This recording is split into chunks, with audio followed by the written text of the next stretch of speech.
meant for an adult audience. Loveline may contain sexually oriented content.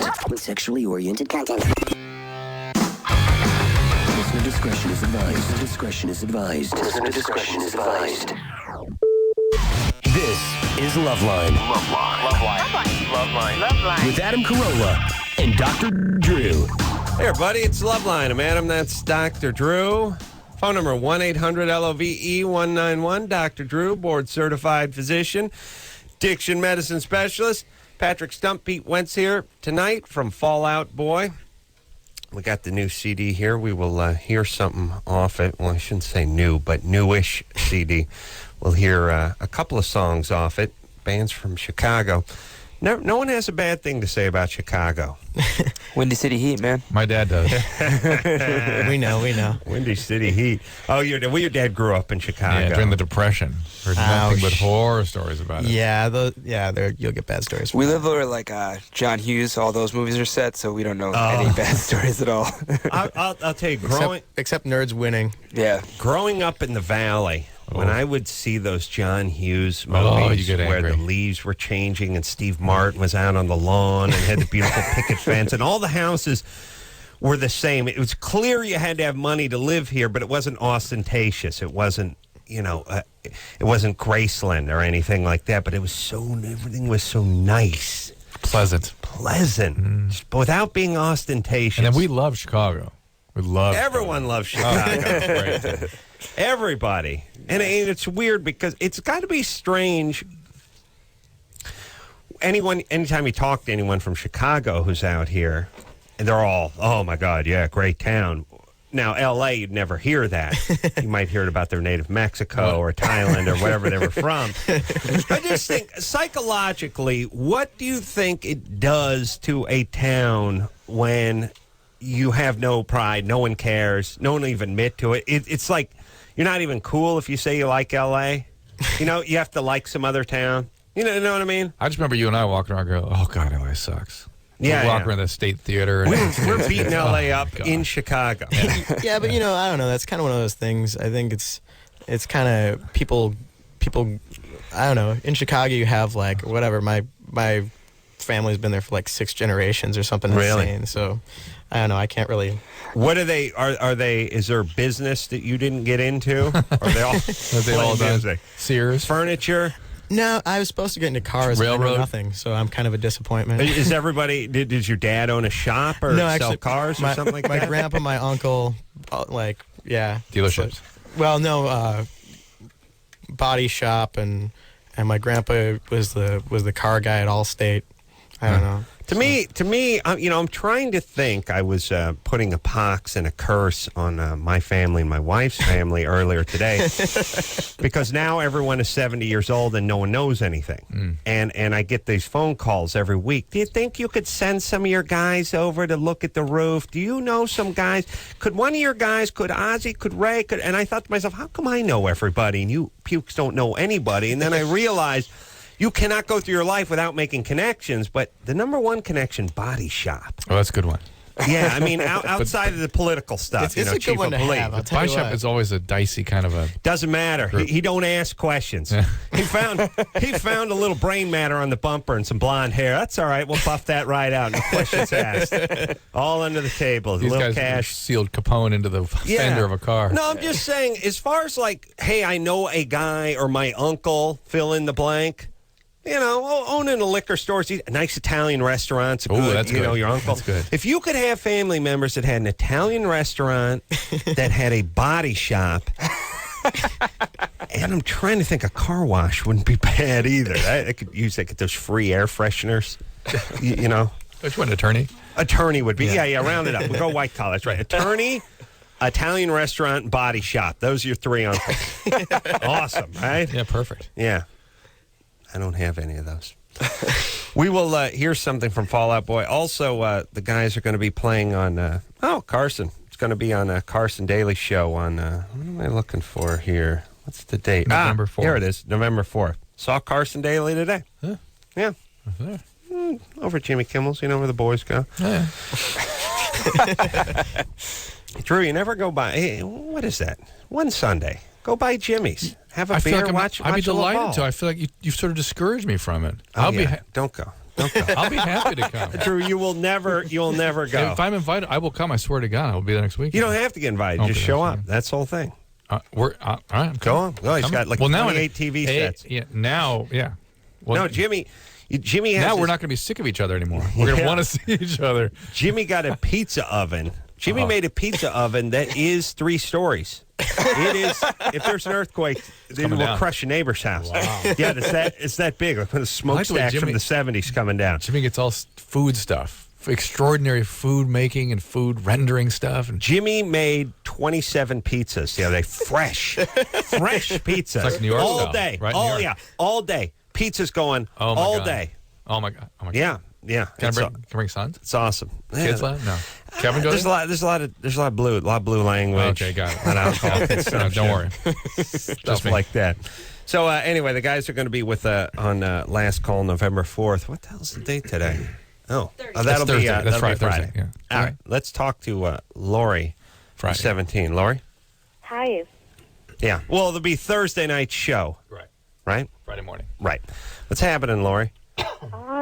What's happening with you? All right, let's go. What's going on? Enough. Sorry. Okay. Yeah. So I kind of dozed off. Adam, I love your show on TLC. By the way. Thank you. Hold on a second. Dozed off. I know. Maybe our I'm listeners. just sensitive because, ironically, my grandmother told me she dozed off watching my TLC show last week, and that was on VHS cassette. But I really feel like I have to give America a quick lesson in curriculum, or not curriculum, but in general decency. Yes, yeah. Radio and etiquette. etiquette. Don't say you've dozed off when people have been talking for a few minutes. Try not to follow a compliment with "but." I think that's how I'm your biggest fan, but- all those compliments kind of go. We get them in On the this band show? all the time. Oh, do you? Yeah, it's just like you guys. A lot of people said you guys suck live, but I didn't think it was that bad. Well, thanks. You know what I'm saying? It was kind of okay. Or there's nothing worse than the frantic fan than the who's like, I need the autograph. Then the person next to him who's faking like they don't want it. They're like, no, I don't care that much. You know they go around the corner and they freak out. Yes. Yeah. What is that? What is that? I cannot. I'm supposed to understand these things. I do not understand that particular impulse. Well, there's this one, too. We've gotten it all the time. The person that has to come up to you and let you know they don't know who you are. Yeah. My Get friends that say. one. Everyone here seems to know you. I don't know what you. Are you some guy? Out of here, Are then. you some guy? I think you're that guy. They say you're some guy. I don't know. I wasn't paying attention. Why are you talking? I'll then? tell you what happened. I think the 50s, the 40s, the 50s, the 60s, it was cool to be a fan. Then at a certain point, you became a kiss ass, and You're sucking up to the man. you're sucking up. Yeah. So you have to pretend like you're not a fan. Yeah. All right. You have to cut, and even if you really aren't a fan, you have to cut somebody down to size. Right. Yeah. No worse Yeah, time that's to be. No worse time to be a celebrity. Lori. Yeah. Okay. Sorry about that. Oh, and let me tell you something, too. back in the day, if you were a celebrity and you wanted to bang another celebrity, that was your business. You know what I mean? You could be married with 30 kids, go out and just have a gay tryst with any leading man in Hollywood, and nobody would know about it. You know what I mean? Well, they would know about it, but they wouldn't talk They about knew it. about it. They There wouldn't was talk that about it. There were those secrets, though, that people weren't supposed to talk about things. Secrets. You never That's saw, right. You never saw Jack Kenny with a cigarette. Secrets. That's right. That's right. They were just that. Lori, Yeah. go ahead. Okay. My vagina is always wet. Yeah, To the chase. Here we go. Yeah. Clear this weight now. Yeah. This radio show's awesome. You're always aroused, or they're just always sort of. No. It's always lubricated, no matter what. Do you have a discharge all the time? Yes.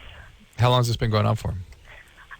For as long as I can remember. And do you have normal pap smears, or have you ever had a pap smear? No, I've had 2 because I've been put on birth control just this All past right. year. And what pill are you on? I'm actually on the patch. Has that made this worse or better? Oh, kind of worse. Yeah. Usually that's an estrogen effect, and being on more estrogen with the patch will make it worse. You might want to talk to your doctor about going on a progesterone predominant pill or a shot, and that kind of dries things up a bit. Okay. Getting on birth control, good thing. Getting put on birth control, bad. Why were you put on birth control?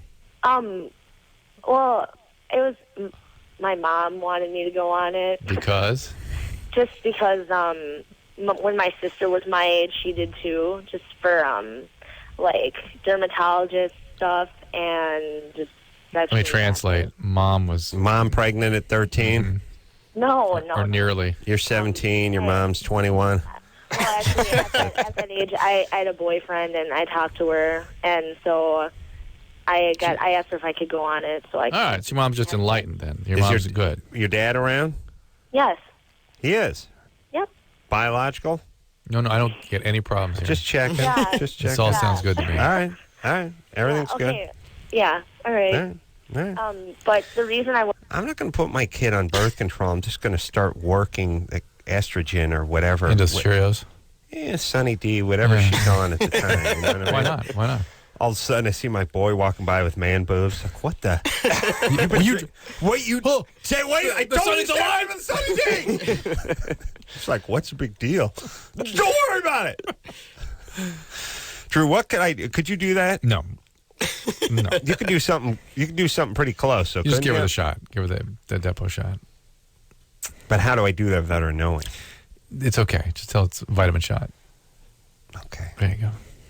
Honey, you're so short. Just kidding. I'm 5'11". Yeah, I know. You're not even 6 foot. You're 14. Now, come on. Roll that sleeve up. You've been growing so much, you need all that. Giving you a vitamin shot. Yeah. All right, Laura, what was your question?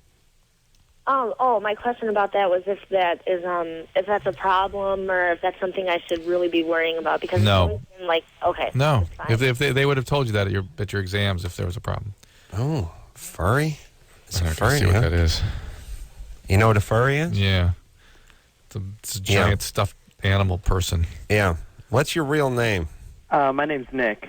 Nick, all right. Yeah. You're 19? Yes, I am.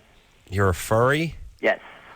This is stuffed animals. People dress like stuffed animals, right? Or Predominantly, yes. There's a certain section of people that do that, but not all of us do. What do you do? How do you get to be a furry otherwise? To be a furry, in my opinion, you just have to have a liking for cartoon characters and, a little bit more than a liking, a sexualization of cartoon characters, mainly animals. My first crush ever was Cheetara from the Thundercats. Oh, really? Yeah.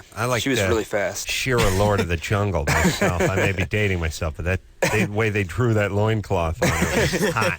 Tila from He-Man, she was hot too. Yeah, she was He-Man. By the way, He-Man, a gayer name for a hero? That must have been from overseas or something. Yeah. Yo, do you see that what he wears when he's not He-Man, where he wears the all purple suit? Prince Adam. I really do I think a lot of that stuff's just from overseas, and that's their version of what we would. Yeah. Or it's their version, and we translated poorly. I was at a miniature golf place once and saw a video game called Violence Fight. Yeah. And that's when I realized no round eye came up with this title. Why don't they ever just check off on that stuff? You know what I mean? If it's coming from overseas, find one guy who speaks English and can tell you that Violence Fight's a little redundant. He-Man, kind of not really working, and not a great name. You know what I'm saying? Just you don't know one white guy? One white guy? Like I lived here in the 50s. Been in Japan ever since. You got to wonder what names were rejected if He-Man's the one they took. Violence Fight. Swift? Yes. All right, or Jack or whatever his name. Nick. That's Question. right. That's right. Question. Go ahead. Question. I was wondering if you can have fetishes from birth, because the more that I talk to people online that have the same fetish that I do, the more I hear that they've enjoyed animals more than humans previous to hitting puberty or knowing what sex is. They've always preferred to be animals during Halloween, and they've always enjoyed books where anthropomorphic characters are the main character. Yeah, but that does, don't confuse what happens in the first few years of life because of environmental influences with what you were born with. Mm-hmm. You know what I'm saying? You're born basically with predispositions, and then the environment does its work. Would you have a predisposition to this? Yeah. You think you'd be born that way? Yeah. One would hope not. One would God, a nice swift kick in the sack. I mean, there must be some predisposition of some type, but undoubtedly this is predominantly something in the first 5 it'd be years one of more life. thing to test for during the amnio. It really would. Yeah. So we could get rid of him. So, Nick? Yes. Yeah, you don't have lots of clear memories before age 3, and that's really when this kind of thing gets set up. What kind of environment did you grow up in? Lower middle class environment. Chaos. Both my parents are still here. That's very nice. I've got a really weird family dynamic going. My dad's a substance abuser, and my mom is, well, I think she's just a little nuts. Taxidermist. Yeah, well, all right. I was looking at some data the other day that was showing how when a mom's stress hormones go up, and this happens to other primates, so you can measure in saliva what's happening to the stress hormones. And mom freaks out. The child's will, even if the child is not in direct contact, the child's will go up with the mother's. That's how attuned children are to the mom. Even if they're not in the room that the mom is having the tantrum? No. But even if they're not like directly involved with it, if they're just nearby. Right. Just, nearby mom. An infant child. Infant child, young children, they have an exact replication of the mom's stress levels. And unfortunately, an infant's brain is forming. Yeah. And when those stress influences come in, it changes the way the brain forms. Yeah. And if you happen to be in a transitional period where you've got attachments to transitional objects like animals or blankets or something, and things are sort of extremely chaotic, you might see cling to one of those. Retreat into that. Yeah, it could be an interesting kind of wiring that was set up. Just theoretical. I did transition from the Huggy Bookie to the Jack Rag. I wonder if that means... It was not a smooth one, I must say. Yeah, many a hurdle. I don't think the furries are as brutal to their furry exteriors as you are to the jackrabbit. All right, I hear it. The jackrabbit, you take a hammer to it regularly. I don't get it. Do you wear the suit? Do you wear the suit when you do it? Well, he doesn't. I think there's all kinds of versions of it, really.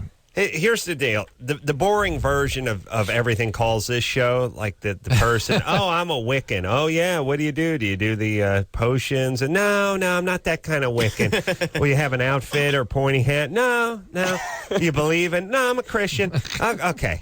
I have 3 kids. I work at the post office. Just call myself Wiccan. Okay, give us the good one. I want the good one. We never get the good one. You know what I mean? The person that kill people and drink their blood. That's what I want. That's what I'm talking about. See what Nick's is, though. So, Nick, how does this whole thing work, this fetish? Well, for me, I often I have a girlfriend, and she wears a dog collar and leash. Well, I have these fake fur paws that I wear that go up to my shoulders, and I also have 2 tails. One of them is a real fox tail, and the other one is a prosthetic lion tail that kind of hangs on my belt. And you have sex when you have sex with this stuff on? Oh yeah, quite regularly. And what does it do for you? I just think it's freaking hot. Well, who wouldn't? Yeah. I mean, Nick, you sound gayish. Oh, yeah. Yeah, I'm bisexual. No, we're going gay. We're going gay. Yeah. But, I wanted to say, you can lose the beard and just move on. Well, the paws. Lose the paws, lose the tail, and lose the beard, whatever her name is, and let's move forward in life. That's what I'm saying. I'm not saying the kind of beard he straps on. Yeah. You know what I'm saying? I understand what you're saying. All right. Here's what I'm saying. I want to give all gay men the green light to move on to homosexuality. Right, I know. I feel like a lot of them are just sort of clinging to it as this sort of way. It's that sort of, you know what it is? It's the equivalent to junior college for the guy who's a horrible student. They like to hang in. So, it's like when the folks are you know what it is? Here's what it is. When your folks' friends ask you what's going on, you can still say, I'm going to college, I'm taking some class, I'm looking at transferring. And here's They'll my cling girlfriend. on to that for 10 years. And here's my girl, I'm bi. Yeah. I'm going to junior college, I'm bi. No, you're gay and you're a horrible student. Yeah. You should not go to either one of those things. Yeah. That's the whole thing. But, you do it because it's like, it's nice. And then at a certain point, you get comfortable enough to realize I'm going to just work at a tattoo parlor and I'm going to blow a guy. And that's what I'm going to do. 2 things. I've found that most of the furry types that I have spoken to, the men, seem to me to be gay. And secondly, I forgot my second point. All right. Well, your first was so powerful. It overwhelmed everything. Like I'm just saying, go ahead and be bi. I mean, go ahead and be gay if you're bi. Thank you. Yeah. Threw me off, too. Yeah, guys can do that. Women, I think, can hang on to it. Oh, they're much more flexible. They'll go back. Much more flexible. Much more. But guys, I know what it was. I don't understand, knowing how we all know how guys' sex drive is, once they declare their preference, how do you get them to sort of shroud that in anything else? You know what I mean? Right. Because men are so driven. Right. How do you get them to don the paws and the tails and stuff, and that makes that diverts them from the peni? I get in trouble for keeping my shirt on. So you know what I'm saying? Dressing up like a fox, yeah. That doesn't make sense to me. I quite understand that. Is it that powerful? As we've established a long time ago, if it doesn't make sense to us, it's wrong. Flat wrong. It needs to be stopped. So go ahead and declare again. Yeah. Give everyone the green light. I had an interesting thought. I was watching Oprah this morning. Whoa! I know. It's a little bit of drinking that Sunny D. A little bit of a ritual. Yeah. That's kind of a chalky flavor to it. The weird substance at the bottom. I'm gonna shake that before I use it. I was watching some. My wife likes Oprah. She makes me watch it with her Sunday morning, but I just dissect it like game film, explaining what's wrong and why Oprah's this and that. But I hope you educate your wife accordingly. Yes, I do, but she doesn't listen anymore. No. The model Iman came on, David Bowie's wife, and it's always, shockingly, she wrote a beauty book for women of color, because women of color, somehow, someone makes this proclamation every 10 minutes that women of color haven't figured out how to put on eyeliner yet. You know what I mean? It's important that and everyone just does a lot of head nodding. If you look around at the ladies of color, seems to be plenty going on. Plenty going on in the makeup department. It's not like they've never seen Kissing Potion before. They seem to they should give Whitey a couple of tips on that. But she writes the book for the women of color. Okay. And Oprah's up there, and everyone's because when you're a hot chick, you need to write a book on what it's like to be hot. Right, because everyone needs to transform into you. It's hard. Sure. You need to know. If you just knew if she could transfer that information to other women, they'd all look like her. Iman, does this standard hot chick thing when Oprah Tomboy, starts off with blah, blah, blah. what makes a woman beautiful, and it comes from within. It's the way you feel. You can't be beautiful if you don't feel beautiful. Which I would argue, you can be dead and be hot if you're hot. You don't feel anything. It's really, that's just the way it is. Yes. Any smoking hot chick who dies is still hot for a good 3 or 4 days. She feels nothing. Yeah. She feels a rat crawling around and it doesn't move. Yeah. And still hot. Yeah. Now, I was thinking, so she does that thing that all hot chicks do about ugly chicks. They're like, hey, man, if you feel beautiful, you're beautiful, which makes zero sense, because if you got a fat ass, it doesn't matter what you're just delusional if you feel hot. But that's what we say, right? Yeah. Once in a while, there is a chick with a fat ass and a bent nose, and she's like, oh, yeah, I'm hot, I'm beautiful. And everyone's like, honey, please, you are butt ugly. So we won't even accept it as society. Imagine if all the ugly chicks just started going, oh, no, I'm beautiful because I feel beautiful. Everyone would just smack them down. So, but here's what I realized. They always do that with chicks. They always do it with chicks. They never say it about a dude. They never go, when a man feels beautiful, because obviously if a guy's balding and has 10 feet of crack hanging out his ass, they're not like, oh, he's beautiful because he feels beautiful. They tell him better work on I his feel lovely. Yeah, work. you feel right. So I thought about it though, and I thought it is more true for a guy, because here's the deal with a guy. A guy can be unattractive, and have pull a it ton off. of confidence, Yeah. feel hot, and still nail hot chicks. Yeah. Because he carries himself Maybe a that's certain where way. they get that idea. Because they reacting to... Cool. Yes, It's true. Huzzah! I say. No, it's a good point. Because they always project onto men what they feel about themselves. Therefore, the men would react to you the way they react to men, I which got is some not ugly the friends case. that do all right. That's the what point. it is. We all know the guy who is nothing in the looks department, but has tons of confidence, tons of style, tons of attitude, and nails hot chicks left and right. There's no version of that. It's like, oh, that super dumpy chick over there with the cellulite all over her ass. She feels great about herself. I'm gonna go down on her. No, doesn't exist. It's the opposite. Doesn't exist with women. Does exist with men. So therefore, women assume it should exist for men on behalf of women. It's a good point, Yes. because they buy into the crap on behalf of guys. No, they respond to different Right, things. and they buy into it. I mean, that's what draws them in. Yeah. Wow. Yeah. But why does every single hot chick have to start with it's how you feel? What you feel. Well, then they always say, like, oh, yeah, I can totally relate to being overweight. Once in my modeling career, this one photographer told me that I need to, like, drop, like... 3 ounces. Why do hot chicks feel the need to write books in general? Like, oh, you're hot, but I want to read your book. I need to know what you think about stuff. Thank you. The one we're laughing at, it was at an airport in, like, Cincinnati. It was like Claudia Schiffer. Somebody wrote a book, and it was like, here's what I used to eat. I used to eat nothing but junk food, and now here's what I eat, and here's what you should eat. And it's like, here's what I look like. You were a little hotter when you just were eating the Mickey D's. So what's your message? When you were doing the blow, you were 3 years younger, and eating the famous stars, you were hotter. So what are you talking about? All right, it's just models. Quit writing books, would you? Or actually, it's asking models to stop writing books is like asking attorneys to stop suing. Stop going to people and trying to get legal counsel for BS. And here's what I'm saying. And it's talk Stop shows. reading. Stop picking up model books. Stop watching talk shows that have those Stop people, it, everybody. yes. There's nothing in that. You're just going to feel worse. Leave it alone. Here's like I say to all the supermodels. Shut up and take your pants off, bitch. Get down in your underpants and shut up. Wow. Please shut your pie hole, take your heroin, get in your underpants, and start making and being. Shake that ass. Let me take a picture of you and beat off. Now shut up. Oh, my God. Well, I'm just tired of them writing books. Whoa.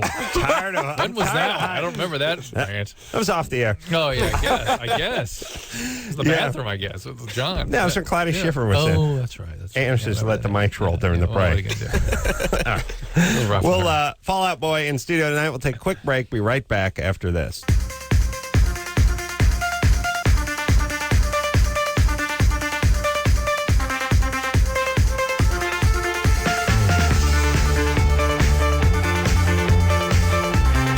Hey, everybody, it's Loveline. I'm Adam. That's Dr. Drew. Phone number 1-800-LOVE-191er. Patrick and Pete here tonight from Fall Out Boy. They're going to be Friday night or late Thursday night, going to be on that Last Call with Carson Daly. Also, certified platinum, by the way, from Under the Cork Tree, name of the CD. We're going to hear something off that. I think what we'll do is we'll take a call and then hear something. Sure. Yeah? Mm-hmm. All right. Nancy? Yeah. What's up? Well, I've been married for almost 2 years, and lately my husband, he just left. He up and left, and I hadn't seen him for about a month. And he showed up in my life again, like after a month, called, because we have a child together. Yeah. Hold on. Nobody under 50 should say up and left or done left. No. You know what I mean? He did, though. I mean, like, he didn't... Yeah, he left. Yeah, he didn't leave me an address, nothing. I mean, for all I knew, he was dead. He went to work. He never came home. Is he doing drugs? No, he works in the oil fields, and they do follicle hair tests on him, and his job is his life. That's what he cares about. Works in the oil fields, and they do drug testing. Yeah, so it's not drugs. Well, now, wait a minute. Was he working during that month? Oh, he's been working for about 6 months now. But during the time that he had up and left, he was still working? Yes. Yeah, because they had him up and pee in a cup. Yeah. Well, they took his hair. No, they take his hair. Take his hair. All right. Yeah. So they up and took his hair. All right. Yeah. So he left, and then he came back. He called. He said he wanted to see the kids. Well, he came by, and I let him see the kids, and he stole from me. Hold on a second. I'm going to try this one more time, Drew. Because I think this is I know. I have pretty good instincts. Yeah. I've been 0 for 55 in this department. But oil fields, Bakersfield, the guy up and left, drug testing. He wanted to see the kid. Nancy, you're Jewish, yes? No. Jew? No, I can't. No, I can't believe it. How could that be? I can't believe it. No way. The guy works in the oil fields. You're married. You have a kid. He calls the kid, and he up and left, and you're not Jews. No. No. Wow. You know, just when you think you know everything, Drew. That's why. Are you a Mormon? Am I what? Listen, hold on. This is why you can never assume you can't profile, because you just don't know. Just when everything seems to fit together, and Jew just comes screaming out at you, turns out not Jewish. Even from Bakersfield. How could that be?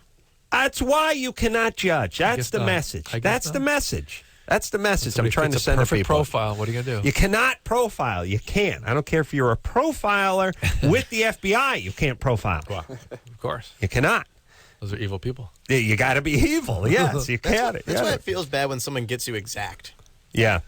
I've had that happen to me before. On first meeting, like, you dissect music in a mathematical way, don't you? Wow, I must be the most boring person you've ever met. What if it's on your hat or something? Hey, Nancy?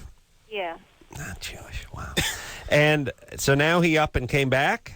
Well, no, he came back out of nowhere. And what was his explanation for his departure? He wanted to see my son. What was his explanation? For leaving? He Yeah, said the departure's where you leave. He couldn't take our arguing. Okay. Okay. How'd you like to go to the airport with Nancy? Oh. Above arrival. No, depart. You're going to the arrivals. Let's go to the airplane station. All right. So you guys were arguing a lot. Well, we didn't argue a lot, but when we did argue, it was bad. I mean, like before he left, earlier that month, he hurt my arm, and he went to jail. And I bailed him out, stupid as it sounds. And 2 days after I bailed him out, he just took off in the car and never came home. Well, a month later, he shows up. By the way, Nancy. That's why I split. Nancy, by the way. there's a little that whole part where he got arrested when you called the cops. Yeah, cause and effect. You can't see a relationship there between violence in the home. He up and him left being jailed after I got him arrested, and then he takes off. That sort of now things make sense. Or you go through life where things that happen in the moment have no relation to anything in the past. Well, things just happen spontaneously. There's no cause and effect.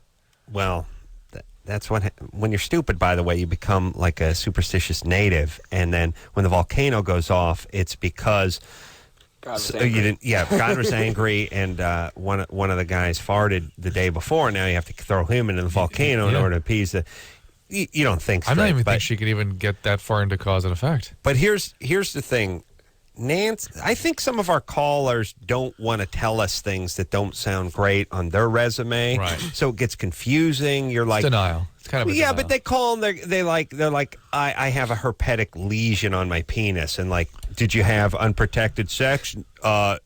No, I didn't. And then 20 minutes later, find out they didn't. They weren't wearing a condom. They Absolutely not. Absolutely not. Well, because it's not great sounding. Well, but meanwhile, we just get confused because we can't figure out why your husband up and left for no reason. In my world, we call that obfuscation. And when there's obfuscation, there's drugs and alcohol. Oh, really? All right. So they got into a blowout. And somebody was drinking. I guarantee and she called the cops, which is fine. And they arrested him because he'd battered her. Yeah. And that's why he got out and he left, right? Who was drinking the night that he hurt your arm? Nobody was drinking. Actually, nobody was drinking. He has some serious anger issues, like really. All right. Why'd you marry the guy?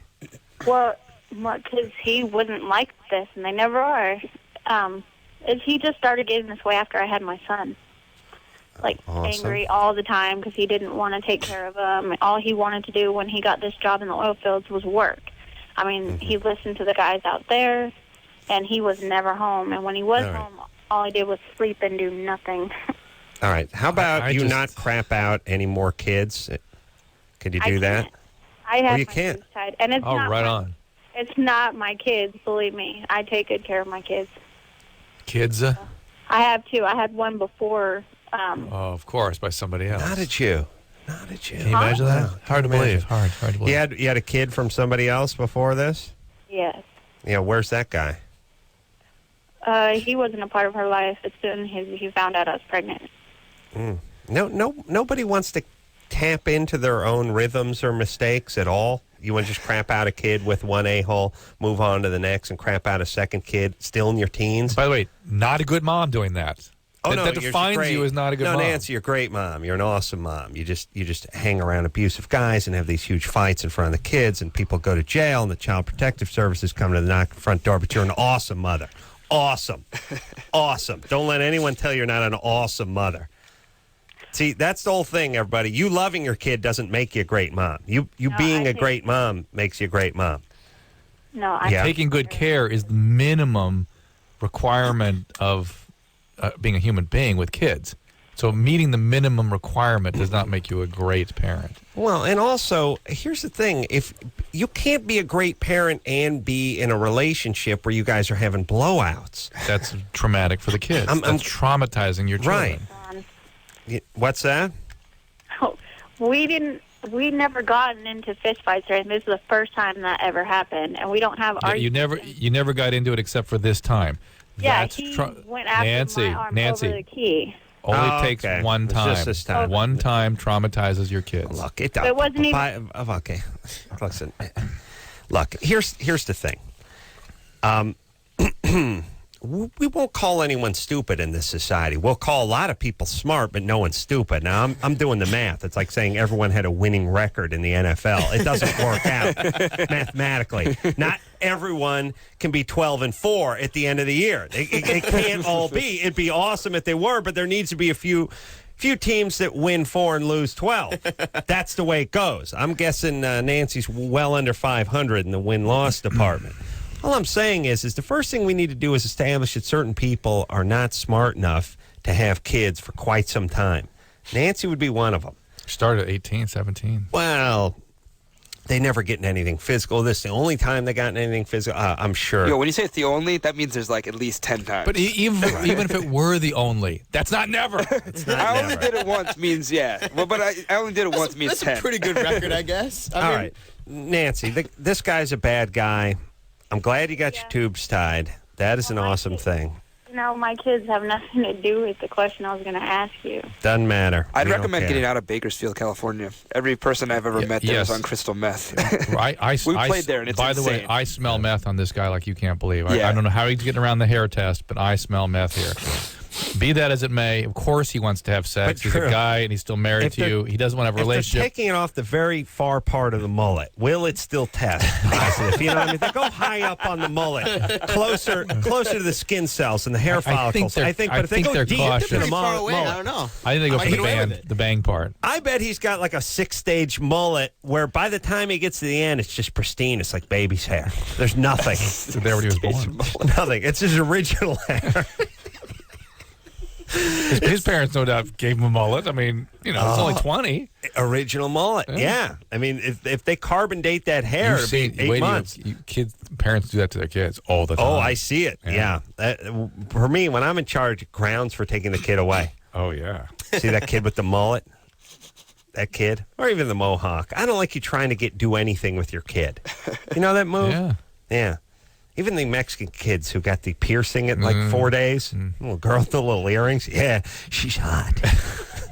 Ooh, your daughter's hot. Hot earring.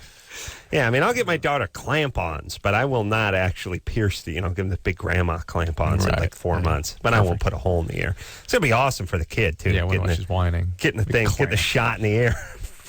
It's not even a test. All right, let's hear a song. Let's do it.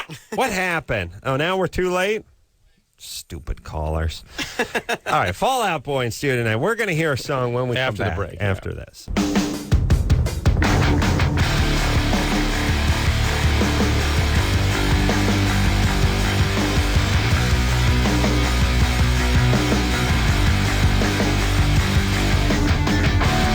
Yeah. Loveline, everybody. I'm Adam. That's Dr. Drew, Fall Out Boy. In studio tonight, Patrick and Pete, both here representing from Under the Cork Tree, name of the CD. I think we should just go ahead and hear something, man. Let's do.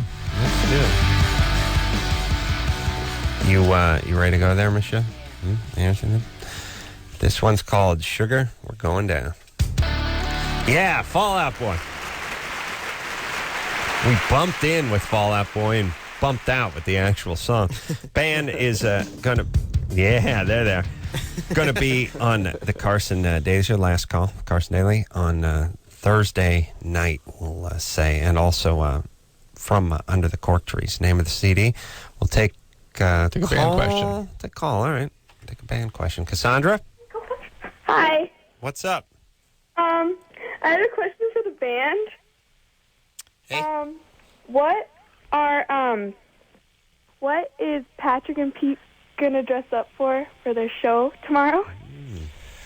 It's funny that we had a question about furries because we're actually going as in full mascot costumes tomorrow. Really? His furries. You know what's weird? I just watched Nightmare Before Christmas, first time in 3 years. What's on his forearm? Oh, yeah. Oh. There you go. Wow, there he is. Yeah, a that's little bit of obsessed. Zero and the Jack. Oh, no, there's Oh, everybody's there. The mayor and everything. wow, everything. fully sleeved. Wow, and what's funny is Drew came in talking about it like he was I was staring. talking about Danny Elfman. That's what made me talk about Danny Elfman. Yeah. We were talking about. Yeah, like you're staring at the arm, but you weren't. No. Wow. I really watched that film for an hour before I got here. The Great Magnet strikes again. Powerful. Right Powerful. Do not monkey with the We're Great obsessed, Magnet. we're obsessed with Danny Elfman, too, so. Really? Yeah, no, but for real, that's why I thought it was funny you brought him up, because we actually... I had no idea. You're like, oh, Drew read your bio. Yeah, no, We're like, oh, Well, you guys were a little bit critical, too. You were like, hey, you know. Well, no. Well, here's the thing. Here's the thing. We're fans enough that we can like, rate the Analyze catalog, it, you know yeah. what I mean? Did I pick the right, the Pee-wee's Big Adventure? Was that Yeah, it? that's Big huge. Yeah, that's awesome. All right. Definitely good call. Yeah. It's a good gig if you weird can is that? get it, too. Have I ever mentioned Danny Elfman in 10 years here? Michelle's shaking her head. No. How weird is that? There is definitely forces. You know what it is I don't really think there's forces at work. I just think people can operate on different levels that we're not so aware of. It makes all me the trust time. every answer you give out on that. Like, where you're like... I'm like, how does he did I bring pulls it that out? up? No, like he has 3 questions that seem so random, and then just sort of nail it. That's weird stuff. Yeah, I freak my own ass out after that because you learn to sort of trust your own instincts on things and you're following good people's feelings. Yeah. All right, let's talk to Nikki. Nikki, Yeah. 19, rather have sex with strangers than with guys she knows and likes. That would be me. It's usually an intimacy thing. Is your dad around? He is, but he wasn't around when I was growing up. There you go. That's it. That's what does that. So you don't want to get connected. Yeah, I think that's probably it. No, it's Yeah, not it as is. Adam magically or randomly brought up that issue. That's, of course, the issue when people behave like this. Mm-hmm. And it's a fear of vulnerability, fear of getting close, fear of closeness of other people, and no closer experience than being physically close. And then to detach from that is overwhelming. So you got to be with somebody. There's sort of 2 ways it works. One is you got to be with somebody you don't like or can't have, therefore you never get open to them in the first place. Or you're with somebody bad. And that sort of reinforces the internal split you have between your good self and your bad self, and only your bad self can feel sexual. I don't think that's really what's going on with you. It's really more that you can't be with somebody that is actually available. Get a little therapy, baby. Or just have a relationship. Go ahead and have a relationship, Yeah, right? Nick, force find somebody yourself. you really like. Force yourself into something. Yeah. Some guy gets kind of boring, too. And by the way, do not stop making the proclamation that you can't be in a relationship or you can't do math or you can't fill in the blank. If you keep making that announcement, then you just won't do it or you won't try. Don't sleep with the guy on the first day you meet him. You know? I don't want to sound like an inspirational coffee mug, but everyone makes these proclamations. I can't do this. Oh, I don't do that, or I don't eat. Just start doing it and shut up. There you go. Everyone just start doing it I'm and going shut to up. exercise. That's right. There we go. I swear. We'll take a quick break. We'll be right back after this.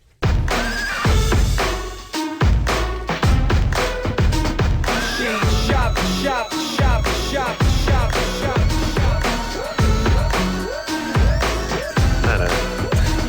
Yeah. Hey, everybody, it's Loveline. I'm Adam. That's Dr. Drew. Patrick and Pete here tonight from Fallout Boy. From under. I just want to say under, not from under. From Under the Cork Tree. Name of the CD. We'll hear something else off it in this hour. And where are we going? Go to calls. Going to calls. All right. What's a cork tree look like? I was just wondering, is there a meaning to that? It's like there's a book called The Story of Ferdinand. Mm-hmm. It's like a children's book, and it's about this bull that's shy and won't fight. It's kind of a story of pacifism. Yeah. He hangs out under a cork tree. That's the Oh, kind is that of a tree cork it is. tree? Yeah. Yeah, it likes a shade. Don't you know that story, Drew? Oh. It was made into an animated whatever. Yeah, like Disney made it. You can't really find Disney it, makes yeah. it. You ever saw that as a kid? It's a bull who doesn't, he's a friendly bull. He doesn't want to gore anybody. I see. You know what I mean? Yeah, he's nice. He wants to hang out in the shade and relax. Nice. But, I think they want him to. Still has a ring in his nose, though, doesn't he? He has a huge ring in his nose. Yeah. Here's the thing: when you're cow or bull, like if you're dude, you get the big ring in the nose, and if you're chick, you get that bell. Right. You know what I mean? Tough call for me. I think I go with the ring in the nose and the huge bell. Does the bell need to be that big on a cow? does it need to be a full 9 inches? Has to weigh 8 pounds. Couldn't it just be a smallish bell? You wouldn't hear the cow coming if it was small. And that noise has got to be pretty taxing. Yeah. What kind of range do we need on a cow as far as location? Nothing. Okay. All right. You ever tried to round up cows? Yeah. Okay. Yeah. So that bull, is that Ferdinand? Yeah, Ferdinand the bull. Like to hang around on a tree. Tree. You must have seen that at some point. I must have. Disney thing. Punch that up. I seem to have an image of the bull in my head. See. Yeah. It's a good-looking bull. He could have done damage, but he was pacifist. I like that. When they put that ring in, watch out. Thank God you guys have named your album after something that we've heard of or that makes sense, because normally get a lot of these folks in here that call comic books graphic novels. Yeah, we got the wrong members of the band for that because they exist. They're out there. Yeah, they exist. But you guys named the album, right? You didn't go for that. Like when people go like, so what does the Ethos Remula mean? The third book on the planet of Nebula, and there's evil rulers are Tebos. It's like, you're 33, buddy. What's up? What went wrong? He's an evil overlord. He rules the third Galactica, and he's yeah. Now look, if this is actually a dude, I'm all ears. But if some other like-minded clod made this up and you bought into it, I'm not going along with you. That's the whole thing. If there actually is this galaxy that we're not aware of, and there's Commander Nebulos is an evil warlord who's using his factions to fight, I'm all ears. But this doesn't exist. You're talking about like it's something. And by the way, what if I just pick something I'm into and I just do my version of? There's this car that has boobs on it. Yeah. And it's free and it squirts milk at people. And there's this dude who's got huge guns, big arms, and he's hung like a black rhino, and he rides in this car, and all the chicks worship him. Like, yeah. Car's half track. It's got a tank tread in the back. I want to read this thing or hear this thing or see this thing. Give me this car. Is that what you guys were looking at in the parking lot? I'm just saying. You just was he out there looking at this? You went out to see that car. We wanted to see it too. This is what we want to see the car. I'm just saying. I want to pick stuff I'm interested in and just make up a weird fairy tale life about it and have these clods listen to me. Perfect. Yeah, why not? If it happened, that's fine. If it doesn't happen, you understand? Oh, you want to know the thing? It's just weird how some people do it, and it's like, that dude's a loser who lives at home and he's 33. And then some people do it, and you're like, he's got $10 million or $100 million and lives at Skywalker Ranch in San Francisco. He's the guy who's selling it to the guy who wants to name the album. True. Yes. All right. I'm just writing like Clive Barker. I'm just saying there was a time when, after puberty, guys were a little bit ashamed of their love for comic books and all things fantasy, and I'd like to get back to that. That's all. You know what I mean? You get good ass kicking if that fell out of your backpack. Yeah. That kind of thing. Emerald? Yeah, hi. You're 19? Mm-hmm. What's going on? I don't know. Like, when I have sex, if it's not, like, really violent and, like, really rough, it just doesn't do it for me. Mm-hmm. Mm-hmm. And so were you physically abused growing up? No. No. No, it's not like even like being hit. It's like really hard stuff. Well, so here's where I'm going down that path, is that in order to feel arousal, you need high levels of stimulation, and aggressive stimulation usually means that something happened that kind of, let's say, burned out that part of your brain, like you were around a lot of chaos or a lot of physical violence, or physical violence was actually perpetrated on you. So now, in order to be aroused, you have to have these very extra high levels of stimulation. Does that fit in any way? I don't know, maybe. What was it you saw, or what happened? Nothing. I mean, I have a pretty normal family. I've got a mom, a dad, a brother. We're all pretty normal. Yeah. What do you do? Junior college? I'm working on getting a literary degree right now, yeah. From the junior college? Yes, I go to... All right. Well, there's your Sac State. There's your prom. You go to junior college, right? Yes. All right. You got to get out of there. All your problems will magically melt away. Is there anything else? Are you on Zertros the Impaler? Are you on medication? No. Emerald? Is there anything else? I mean, You got to give us some help here. Why do you think it would be that you would need such high levels of stimulation in order to feel sexual? I have no clue. I just really enjoy it. Like, and are you maybe overstating what it is you need? In other words, you just like aggression and sort of somebody who's very sort of manhandles you, or do you actually need to be aggressed against? I don't know, like anything from being manhandled, like knives, slapped, stuff like that. Knives? No, That's no. insane. Hold on. That's actually insane. There's either something. There's a bogus quality. Yeah. Yes, could be bogus. Or something happened she's not even remembering or talking about. What do you mean knives? How would knives even be used? Yeah. I'm gonna find that out. You mean in these sort of rape simulations? Yeah, Or cutting. rape. I don't cut. Do you get cut or threatened? I don't know, a little of both. Like, we always have a safe word, so if he, like, cuts too deep. Oh, Have you? Oh, cuts too deep. Wait a minute. Hold on. This is crazy. This sounds bogus. But let me say this. If I was one of those guys who was in the rape outfit, like put the football helmet on and the shoulder pads and big mittens and everything, and you go to the YMCA and, have there's 30 ball busters there, all giving the knee to the groin and the, chin and just trying to stab the eyes and stuff. My deal would be, okay, fine, I'll let the girls beat the crap out of you, but if I get through, I get to rape. Look, you want rape simulation? I'll give you rape simulation. Here's the deal. You will be fighting. You understand, this will be rape. I get these big padded pants You got to be motivated. What's your motivation? What's my motivation?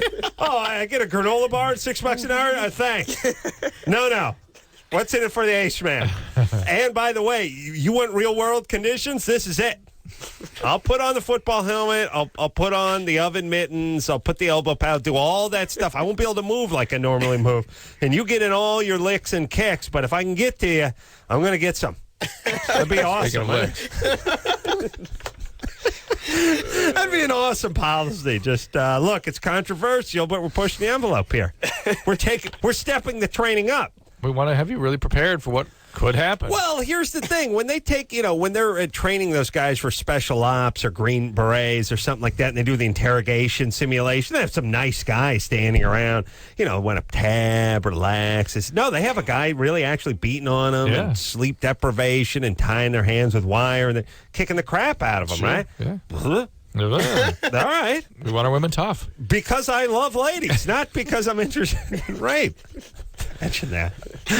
What happened? You ever been raped? Well, other than at the Y by the actual rape simulator guy, no, I've never actually been raped, but 3 times by that guy.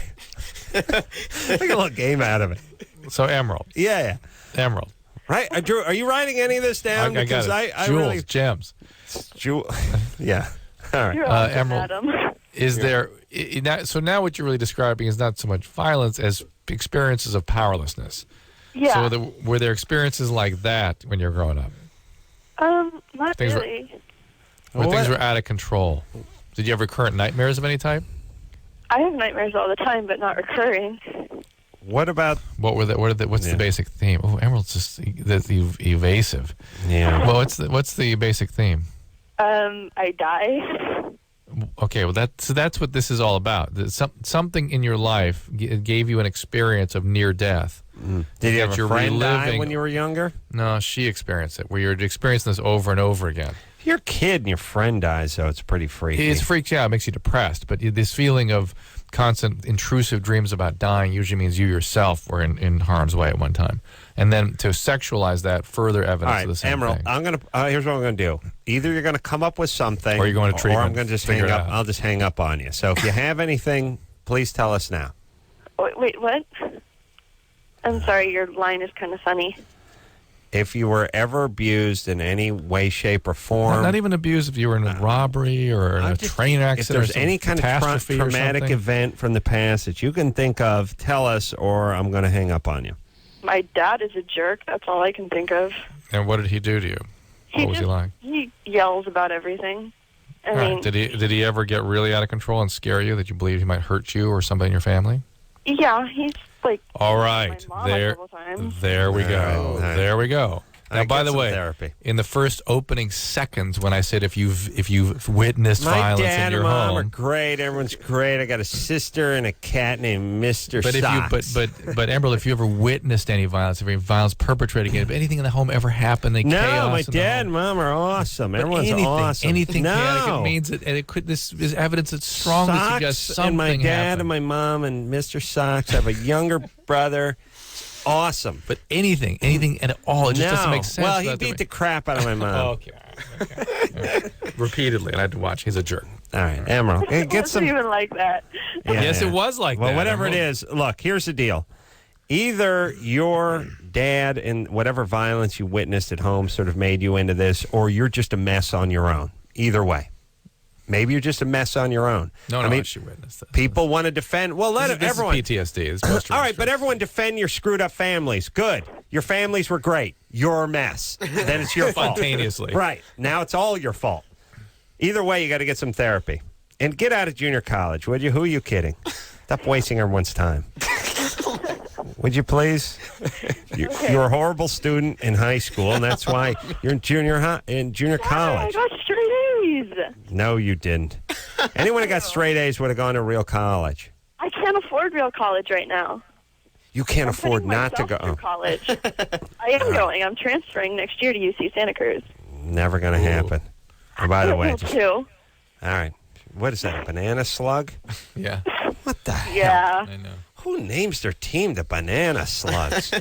What kind of? How does that? Don't you have to vote on these things? When you're super cool and antisocial, Oh, you you're go not banana. You're not let the man tell you how to have Interesting. Oh yeah, you're going to make something up. Yeah, I understand the part about being stoned and coming up with a bad name, but the part about F you to the man, that's the part. Yeah, it's like, so they want to name the Knights or the Cougars or the Warriors. That's uncool. Oh yeah, Or the Rams. Yeah. You want to pick a bear or pick a gladiator, but you're Trojans. like, yeah, we're gonna call ourselves the Banana Slugs. That's right. You want to keep going? We're gonna go with the Quimbies. You guys, we're going with the cornhole ease, not ours, ease. Okay, you want to keep talking, man? We'll show you. Turn the entire school into a vagina. Okay. All right, keep going, brother. Yeah. What did you think? Where do you think that came from? I That never was supposed to be funny. I just thought it was a stupid name, but I never really got the sort of pacifist F you to the man. In the 60s, and there they were. Interesting. So All right, maybe Michelle, your mom would have picked that name for a college team, right? She would have named her college team F. Whitey. The F. Whiteys have taken the field. Mascot.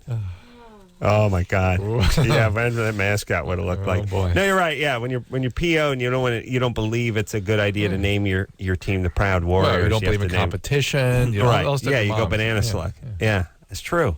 Somebody had to have been stoned. There's no way. Oh, there's that too. You know what it There's is? that too. It's the only there were only 2 stoned dudes that voted. That's what it was. Was everybody else was like Too didn't do stoned to something vote. else. Too Well, no, stoned to vote. No, everyone else was too stoned. Yeah. Everyone was like, fair nah, it's Like, look cool. at that. Fair enough. So it's the 2 dudes that had the joke. Like, oh, we're gonna do the banana slugs. It's gonna actually get a couple votes. Now I think Drew's right. I never thought about the F you to the man. Oh yeah. Tied with Bart Simpson. Yeah. What, Michelle? Look that up. Find out what year UC Santa Cruz. I'm sure it was like 64 or something. Yeah, well, it's definitely, there's no way that was founded in the 20s or 30s and someone went with Banana Slug. No way. No way. No way. All right. It may be 70s. Ronnie, Yeah, you're 22? 22. Ronnie, hot chick name. One of the names, they always talk about the dude chick name. Occasionally Yeah. there's a Stevie. 65. 65. Dead nuts on. That's right. F you to the man. And here's the thing. The school could have been founded in 65. They may not even pick that 68, name until the 68, height of the whole thing, Yeah, 69, whatever. Yeah, check that out, too. You hot, Ronnie? I guess. I don't know. I've been told. Yeah, that's good Yeah. enough. I don't know. Ooh. Multi-orgasmic? What? Ronnie? Are you multi-orgasmic? What does that mean? Means you can have a lot of orgasms? Sometimes. Drew hears it. Drew heard it in your laugh. Drew. Hi, Drew. Hi, Ronnie. Yeah. So you've had 5 orgasms? I can say I have. Wow. Nice. And hot, right? Yeah, I guess, yeah. It's hot. So what's the question? Well, my question is, I'm 22, and my husband's 22. We've been married a little bit over a year now. And when we first started dating, like, it was really hot and heavy. I mean, we've done role-playing. We've done all kinds of stuff. But, like, I don't know, lately, like, the last, I would say, 3-4 months, like, all that's been dying down. And I don't know if it's because, like, he has this mindset that he's married, and I don't know, he's kind of acting like an old man, no offense. He's just a man sort of settling into his rhythm is what it is. Right. This is He's a pretty quiet guy in general. Yeah. You guys So, can like, keep that once stuff you, like, up. tell him, he opens up, but, like, in bed, like, lately it's just been like, meh. A lot of guys can only keep that kind of thing up for a while. It's the cycles. Girls never know about the cycles. Yeah. Yeah, this is guys do this at the beginning. They're all game. They're up for everything. They're, Yeah. and then later on they just slide into a sort of lazy rhythm. A rhythm, yeah. Is that But there's a couple things. First off, I think it'd be awesome if chicks did the role playing stuff with their husband, and they're like, I'm gonna play the Swedish au pair who's here to take care of the kids and who just got off the boat, and how about you play guy who made a goddamn decent living for a change? Made more than $33K a year. Didn't have to borrow money from the in-laws in order to buy the Tahoe. Huh? How about you play that guy? That'd be awesome, though. But you could really ruin a guy. This reminds me of your story about your girlfriend asking you to say something nasty. Say something mean about her. Let's just say something nasty. Right. Bad told her I didn't like her mom. What? Well, stops the whole it's thing. the meanest thing I could think of at the time. but here's the thing. Yeah, guys. Here's what guys do, ladies. We streamline. We're constantly looking for a faster way. Efficiency. If we're going to work, we try to find the fastest way to work, and if it's the same route, we will figure out ways to shave precious tenths of a second. We'll start timing signals. That's no good. This always backs up around, between 5 and 6. This is no good. Turn up on this side street and go backside. That's the gene we have. You ladies don't have that. This is why we do all the crap and you hang out and breastfeed the kids. You don't have the speed gene. We have the speed gene, and that will eventually bleed into the relationship, into the sexual part of the relationship. We will attempt to streamline everything we do. Even if it's things we enjoy, you will try to figure out a way to eat something you enjoy faster than you ate it the time before. That's how you do it. It's more get to what you want. Get to what you're the nugget. Right, and here's what it is. We will go out to dinner. It's like this. On the first date, yeah, we'll pretend like we like the salad and the greens and the a little sherbet to cleanse our palate and stuff. But by the 55th date, give us the meat. Give us cut the crap. Give us the meat. Let's go. Let's dig right in. No, I don't need a fork. I'm cool. That's how guys work. Now, the first date, you're actually pretending that you're into everything. You're slow. Yeah, no, a little. I like to take the wine. I like to actually stir it around, like just swirl it, and then get your nose. Burn my nose. And then you just bust the bottle off, start dumping it down. You throw it like a cartoon. That's what guys get into. And women want to know what happened to the foreplay. We are streamlining, ladies. We're making things more efficient in the bedroom, just like we are on the road. We also are not interested in pressing at a certain point. Yeah, Just getting into, Well, that's the other thing, too. You don't care what the guy behind you or in front of you thinks of you when you're trying to shave a few minutes off that commute. You're just going to turn up and cut through that driveway. Right. You don't care. That's the other thing, too. The streamlining mixed with, who cares, we're married, is death to you guys in the sack. As we've said, part of it is sort of getting the other guy out of there. The previous guys. At the beginning. Getting them out. Yeah. Once you've done that. Yeah. A new penis humps clean, I think is how they say it. Yeah. We want to do a better job than the last guy, and it's easy to do a better job than the last guy because he's at the phase we're going to be at in 3 years because you had a 3-year relationship. And so it's the most unfair thing to the guy because it's like, my old guy, he didn't give me oral. He didn't hold my hand. He never looked in my eyes. The new guy, he takes his time. He tells me what he's thinking. He packs a picnic. Yeah. He will turn into the other guy. It's so unfair to compare those two guys. So unfair to compare the guy first day of work to the guy who's been at the company in the same mailroom for 4 years without a promotion. So unfair to compare those two guys. Yeah. All right. Let's take a break. Yeah. We'll take a quick break. We'll be right back after this.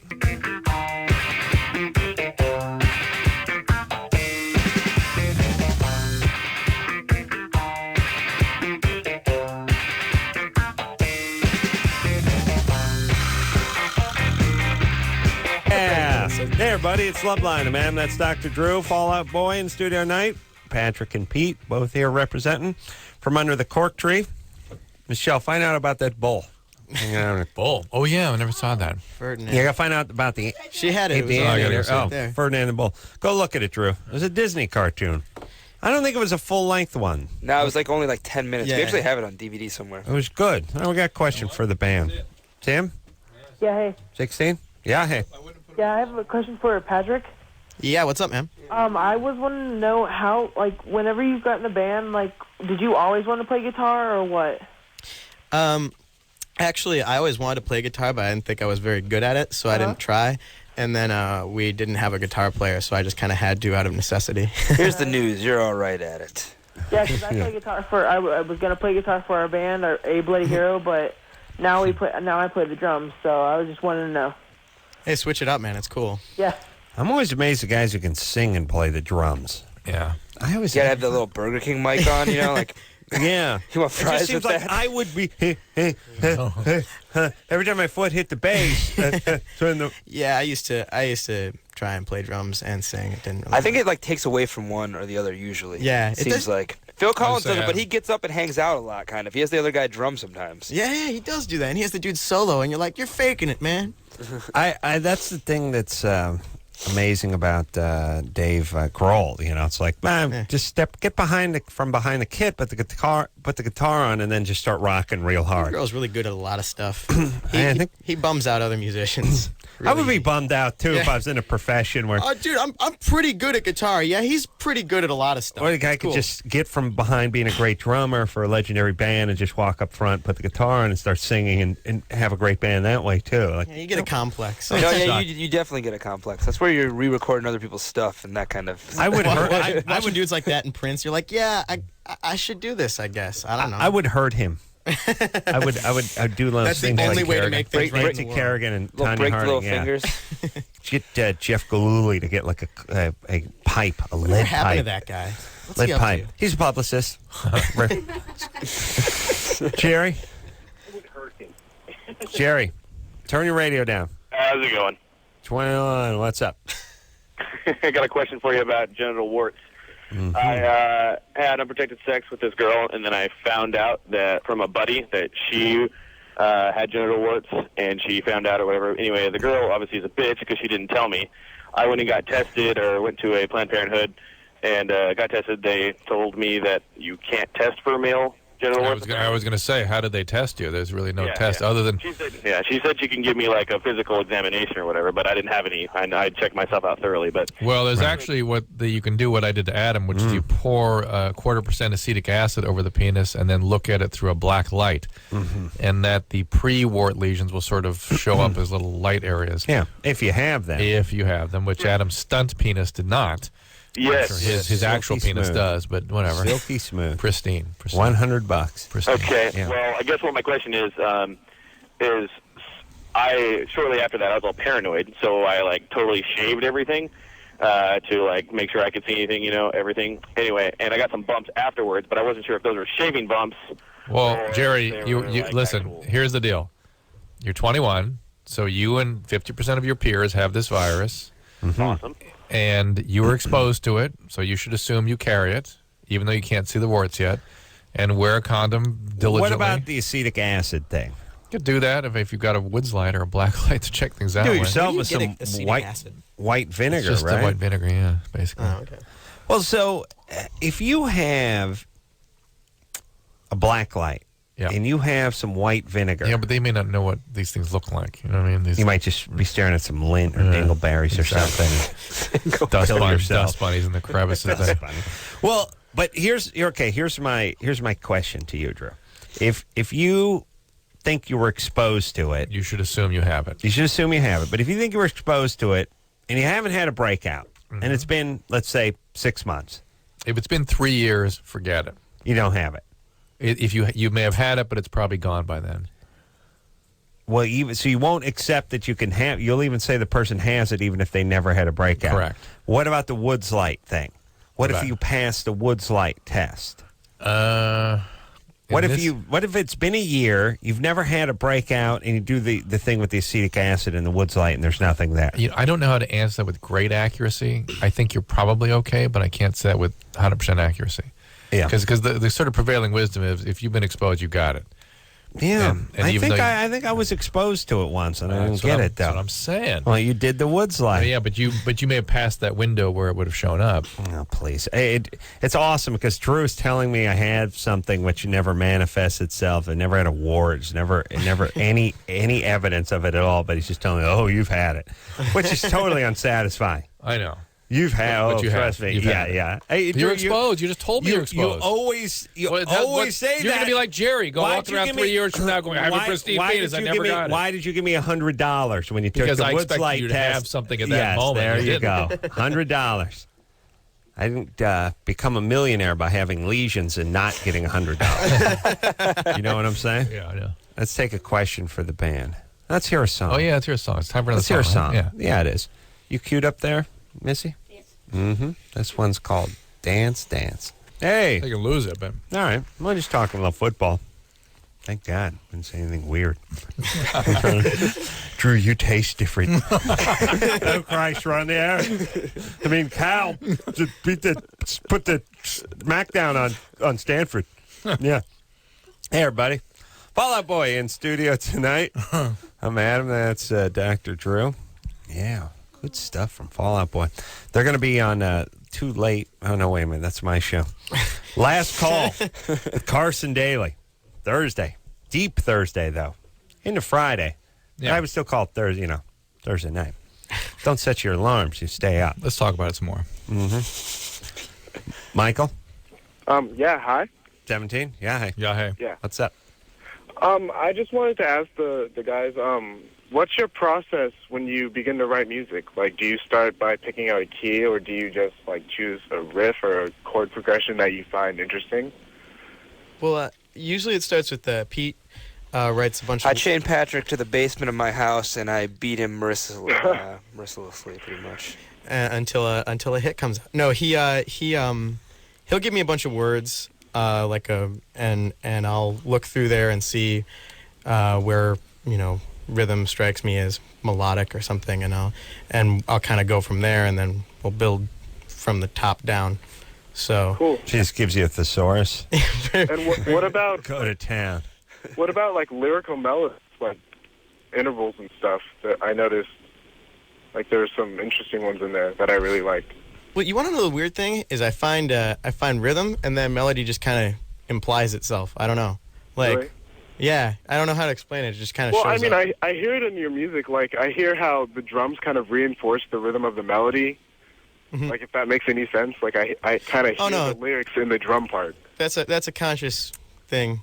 We try to accent certain phrases and whatever by throwing out. Are you in a band, Michael?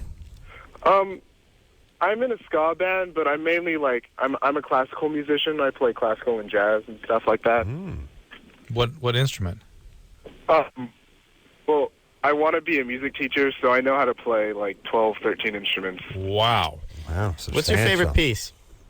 Well, if you got one. I mean, I know that's probably a lofty question. question. I know. Well, the first thing that comes to mind is Beethoven's Sonata Pathétique, Opus 23. That's mine.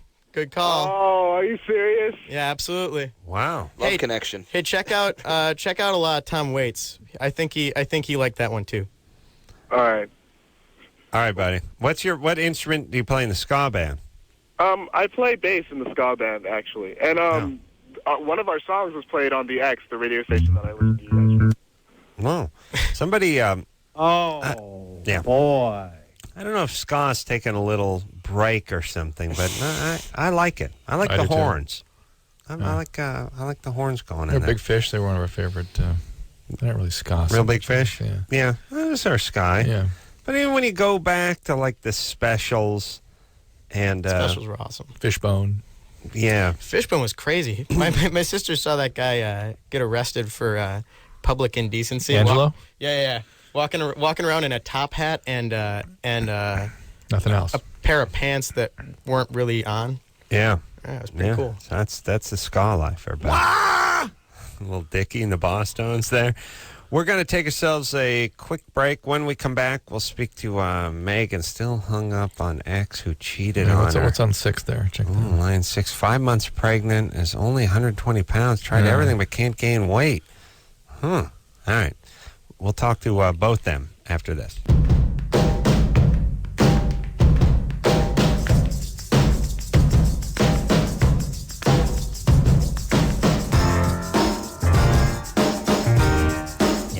It's Loveline. I'm Adam. That's Dr. Drew. Phone number 1-800-LOVE-191er. Fallout Boy. In studio tonight. Looking at the beautiful graphics. Like an old theater on the CD.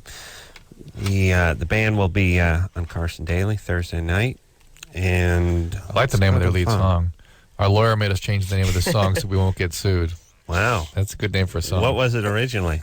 It was going to be called My Name is David Ruffin, and These Are the Temptations. Just kind of... Really? Yeah, just about the megalomania that kind of David Ruffin went through. Why would you get sued? Well, we were...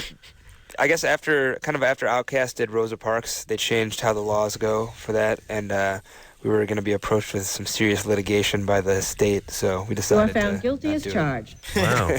No, nothing against David Ruffin. I am a Temptations fan. It was just...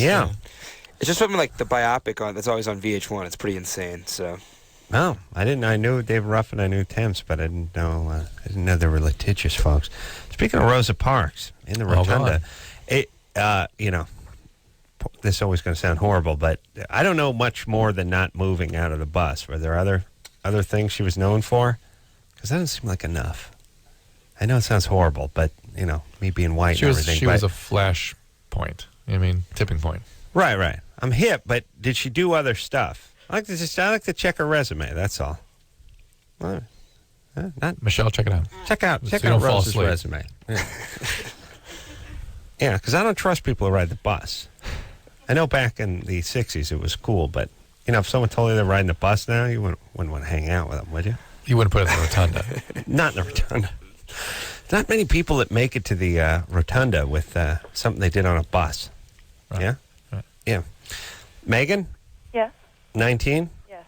What's up? Okay. First of all, I want to say hi to Pete and Patrick, because you guys are like my favorite band in the whole world, and I saw you guys on Thursday, and you guys rock. Oh, thanks. Okay. Thanks. My question is, my boyfriend, a year ago, cheated on me with one of my best friends, and obviously I broke up with him right away. And Good.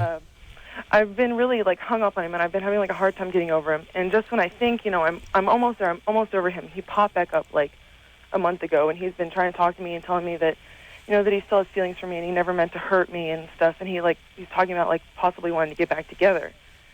Mm-hmm. And I'm kind of giving in to him almost. I don't know what to do. I needed a guy's perspective on this. It's hard to say on this one. He probably is an a-hole and should be kept out of your life. Probably. Yeah. Though he's 18, some guys are sort of not yet mature enough to sort of contain themselves and do stupid things. What kind of guy is he generally? Well, the only word I could think to describe him probably would be man whore. What did he do while you guys were broken up? He went off to the University of San Diego and probably did a bunch of girls and got drunk all the time. And all right, Megan, what are you thinking? What are you thinking? I don't know. Well, here's what it is. In general, it's like if he was. This is something I took directly from Pete, so I'm not taking credit for this. But if somebody's sleeping with somebody else, and there's supposed to be a committed relationship there's something that's not the lone problem. There's probably something inherent in the relationship that's faulty. in the guy. Yeah. Well, here's an interesting point. There's a certain there's something, okay, when you're trying to develop your character, you have to do those kind of things that sort of hurt, but they're the right thing to do. Right. So you set a pattern of doing the right thing and sort of having these guidelines. It's called character. Yeah. And it sort of reminds me, like, when the owner of the Giants, the football Giants, died recently, you know, the guy was 90 years old. And all everyone said is he had character. He didn't care about, you know, he said we should share the revenues, not New York should get paid more for the television markets in Green Bay, because he realized in the big picture that those teams couldn't unless there was parity and stuff like that. That's how people remember you. It's not, you do lose revenue at a certain point, but ultimately you become a person of character. You need to do that for yourself. Like, if somebody cheats on you, that's it. You shouldn't take them back, not because, you know, you like them, maybe they're not going to do it. You just need to have personal guidelines. Somebody cheats, they don't get to come back. That's the kind of person I am. I know it hurts. It hurts me. And not only that, it's protective. It's not just a value, it's a smart thing to do. Right. So it has two values to it. Yeah. I was thinking today about the... Guy's done. Yeah, that's no, it. No way, Megan. Right. No way. I know, but there's nothing more attractive to a woman than a guy who nails lots of other chicks. Yeah, but when you're 22, you'll look back and you'll retch about this guy at 22. Right. I was thinking, we're talking about Rosa Parks. I was thinking about the legacy of the bus driver told her to move her seat. Like, where's that he? Poor guy. He's not in the rotunda. I'll tell you that right now. He ain't buried at Arlington. Yeah, that's got to be rough. But I was thinking, did you find out anything, Michelle? She helped inspire King to. Yeah. Right place, right time. Yeah. And I was talking about this earlier today with some drunk guys watching football. I thought, so important to do. You got to do the right thing. Rosa Parks did the right thing, but then, man, timing wise, pow, you're going down in history. Right. When the As reality opposed to doing the right thing when Hitler's in charge, you end up in an oven. You end up in an oven. That's right, and not one of those toaster size ones, full size, full human size. Yeah. No, but I was thinking about Rosa Parks, his hero. Yeah. Lindy England, the guy, chick that took the pictures with her thumbs up next to the Iraqi guy's genitalia. Yeah. She's doing time. Yeah. She's gonna get her ass kicked. Bad time for her. Bad timing. Yeah. And not that we really care that this went on, but an example will have to be made. Yeah. That's your worst nightmare, to get in a position where an example is going to have to be made to another country and you're the person. Yeah. You're the example. That's horrible times, because that just means you did really no more, no less than 1,000 guys who came before you, and probably less than several thousand who came before you, but we're going to make an example of you. Being made an example of, on a good way, sometimes is, hey, I'm not getting up. I'm not leaving this seat. Pow, you get arrested. Pow, you're at the rotunda. And then sometimes you're doing time. It can work both ways. Yeah. Yeah? Yeah. Not to diminish the memory. No. I'm just saying, usually you'll get a little more or you'll get a little less. Yeah. Yeah. You rarely get right what you deserve. No. Although I feel I'm one of those guys. Rarely. Who gets what you deserve? I get exactly what I deserve. Let's talk. You get a little more. No. Come on, buddy. Marina? 15. 15? Gone. It's gone? Hello? Oh, there she is. What's up? Hi, Pete Patrick. I'm calling for a few of us Overcast kids, and we love you guys, but we wanted to know what you would call your weirdest fan encounter. All right. No one understood that. Let's talk to She wants to Terry. know what her weirdest fan encounter was. All right. Is that what those words were? Yes. Wow. I think the weirdest one is when we were on Warped Tour, there was these, they have these radios that cost like $1,500 that all the people who work on Warped Tour use or whatever, and some kid stole one of them, and he was like radioing in to the guy who runs Warped Tour, Kevin, and he was saying like hilarious, like crazy stuff. It was like, they were like, it's not funny anymore, and he's like, yeah, it's not as funny as when I effed your mother last night, like all this stuff, and you're like, wow, this is insane. And so they were like, all right, we're coming to find you right now, and the kid's smart enough where he's just like, how are you going to find me among 15,000 other people? Right. And they were like, all right. So they weigh it out, and they decide that it's worth it to just give the kid whatever he wants to get the radio back, because it costs, $1,500. So they were like, well, what do you want? We'll give it to you. Just give us the radio back. And he says that he just wants to get into the San Antonio show and see Fall Out Boy. Wow. And so there was just a running bet whether he was going to show up or not. I don't think he did, but if he had, I would say, congratulations, you beat the system.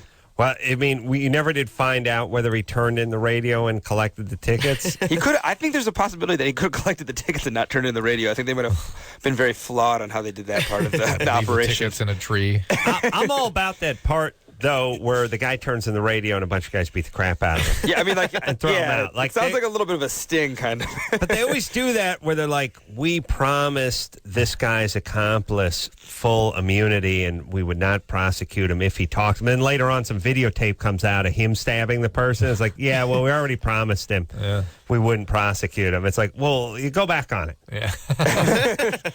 Let's start going back on things. That's fine. Honor system. Come on. Yeah, when you're dealing with criminals, go ahead. The guy stole the radio. I mean, here's how my universe works. If someone steals a radio and you say, oh, no, just bring it back. We'll give you a reward. We'll not do anything. Go ahead and beat the crap out of him when he comes back. He stole the radio. It's fine. You lied. Well, you stole the radio. Yeah. Boom. Yeah. Fair. We're even. You got a black guy. I got my radio back. We're even. Let's take a little break. We'll be right back after this.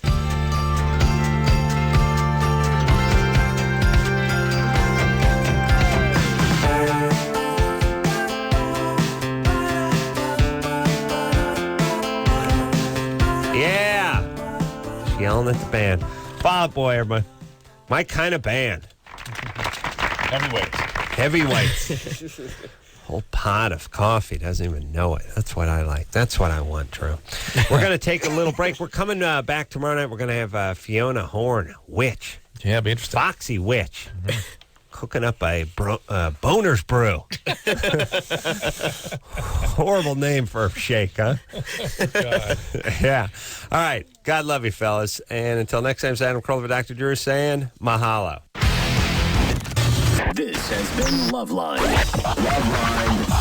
The opinions expressed on this show are not necessarily those of the staff, management, sponsors, or this station. The producer for Loveline is Annie Gold. Loveline is a presentation of Westwood One Entertainment.